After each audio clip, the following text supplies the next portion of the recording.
Një 28 vjeçar me prejardhje nga Kosova ka apeluar vendimin e një gjykate në Gjermani, e cila e dënoi atë me burgim të përjetshëm pasi u shpall fajtor për tentim vrasjeje ndaj ish të dashurës së tij.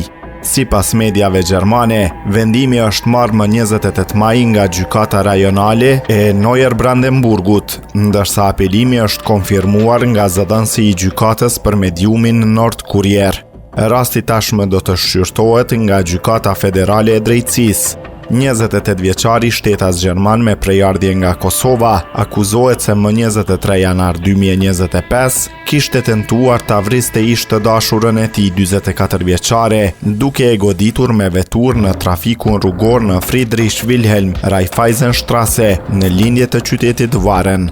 Sipas raportimit të Nord-Kurier, ai kishte drejtuar qëllimisht automjetin në korsinë e kundërt, pasi kishte vërejtur ish partnerën e tij në automjetin e saj.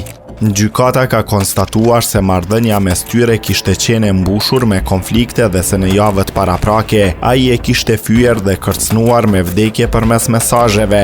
Gjykata e shpalli atë fajtor për tentativë vrasjeje, lëndim të rënd dhe të rrezikshëm trupor, si dhe për ndërhyrje të qëllimshme dhe veçanërisht të rrezikshme në trafikun rrugor.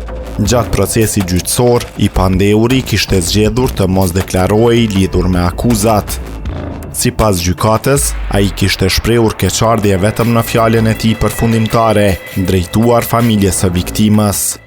Pas aksidentit, gruaja 44 vjeçare ka mbetur në gjendje të vazhdueshme vegetative dhe sipas vlerësimit të gjykatës, dyshohet se ka psuar dëmtime të pakthyeshme në tru.